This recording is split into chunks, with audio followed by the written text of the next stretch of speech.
السلام علیکم ورحمۃ اللہ وبرکاتہ۔ سوریا اردو پرائمری اسکول ناگرجنا نگر ناندیڑ کے آن لائن طرز تعلیم میں آج ہم آپ کا استقبال کرتے ہیں۔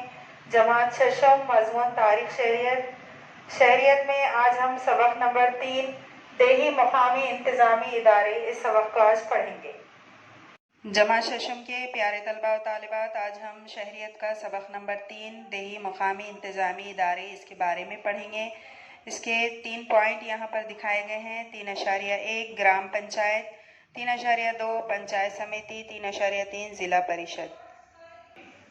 سماج پر قابو رکھنے میں مقامی انتظامی ادارے اہم کردار نبھاتے ہیں۔ ہمارے ملک میں ان اداروں کے ساتھ وفاقی حکومت اور ریاستی حکومت بھی سماج پر قابو رکھنے کے کام میں شریک ہوتی ہے۔ عمومی طور پر مقامی انتظامی اداروں کی تقسیم دیہی اور شہری مقامی انتظامی اداروں میں کی جاتی ہے۔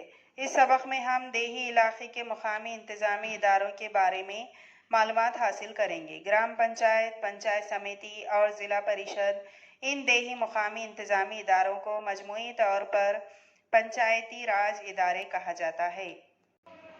کیا آپ جانتے ہیں وفاقی حکومت، ریاستی حکومت، مقامی حکومت؟ ہمارے ملک میں حکومتی کام کاج 3 سطحوں پر انجام پاتا ہے۔ پورے ملک کا انتظام وفاقی حکومت چلاتی ہے۔ دفاع، امور خارجہ اور کرنسی وغیرہ وفاقی حکومت کے ماتحت ہیں۔ دوسری سطح پر ریاستی حکومت ہوتی ہے۔ مہاراشٹر کی ریاستی حکومت قانون، حسن انتظام، صحت عامہ اور تعلیم سے متعلق قوانین بناتی ہے۔ تیسری سطح پر مقامی انتظامی ادارے ہوتے ہیں۔ دیہی علاقوں کے مقامی انتظامی اداروں کو پنچایتی راج ادارے کہتے ہیں۔ مقامی انتظامی ادارے، اب یہاں پر دیکھیے، شہری اور دیہی۔ شہری نگر پنچایت، نگر پریشد، مہانگر پالیکا، اور دیہی گرام پنچایت، پنچایت سمیتی، ضلع پریشد۔ اب 3.1 گرام پنچایت کے بارے میں دیکھیں گے۔ ہر گاؤں کا انتظام گرام پنچایت کرتی ہے۔ 500 نفوس سے کم آبادی والے 2 یا زیادہ گاؤں کے لیے ایک ہی گرام پنچایت ہوتی ہے۔ اسے گٹ گرام پنچایت حلقہ جاتی کہتے ہیں۔ پانی اور روشنی کا انتظام، پیدائش، موت اور شادی بیاہ کا اندراج وغیرہ جیسے کام گرام پنچایت انجام دیتی ہے۔ گرام پنچایت کے عہدیداران اور افسران: sarpanch.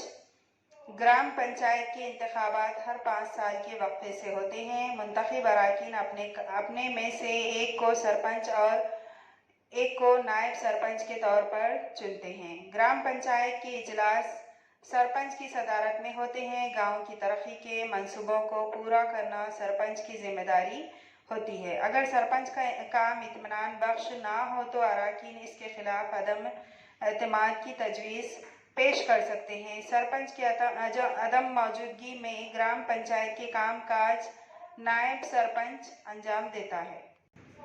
Gram civic. Gram civic gram panchayat کا معتمد سیکریٹری ہوتا ہے۔ اس کی تقرری ضلع پریشد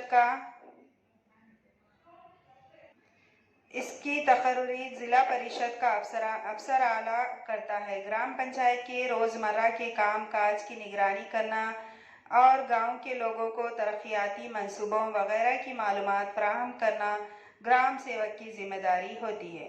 گرام سبھا، دیہی علاقے یا گاؤں میں رہنے والے رائے دہندگان کی مجلس کو گرام سبھا کہتے ہیں۔ گرام سبھا مقامی سطح پر لوگوں کی سب سے اہم تنظیم ہوتی ہے۔ ہر مالی سال میں گرام سبھا کے کم از کم 6 اجلاس ہونا ضروری ہے۔ ان اجلاس کو طلب کرنے کی ذمہ داری سرپنچ کی ہوتی ہے۔ ہر مالی سال کے پہلے اجلاس میں گرام پنچایت کے پیش کردہ سالانہ رپورٹ اور بجٹ پر گرام سبھا بحث و مباحثہ کرتی ہے۔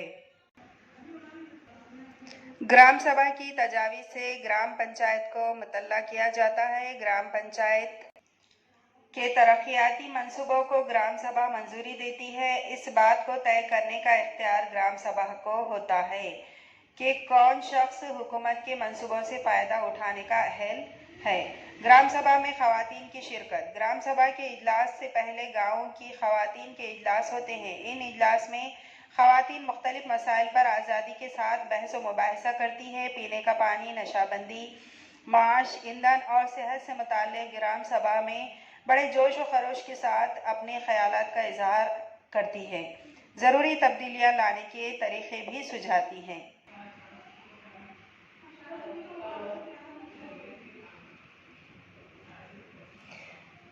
3.2 پنچایت سمیتی ایک تعلقے کے تمام گاؤں کی ایک مجموعی ترقیاتی مجلس وکاس گٹھ ہوتی ہے۔ وکاس گٹھ کے کام کاج کی نگرانی کرنے والے ادارے کو پنچایت سمیتی کہتے ہیں۔ پنچایت سمیتی گرام پنچایت اور ضلع پریشد کو جوڑنے والی کڑی ہوتی ہے۔ اس سبق کو آپ سمجھ کر پڑھیے۔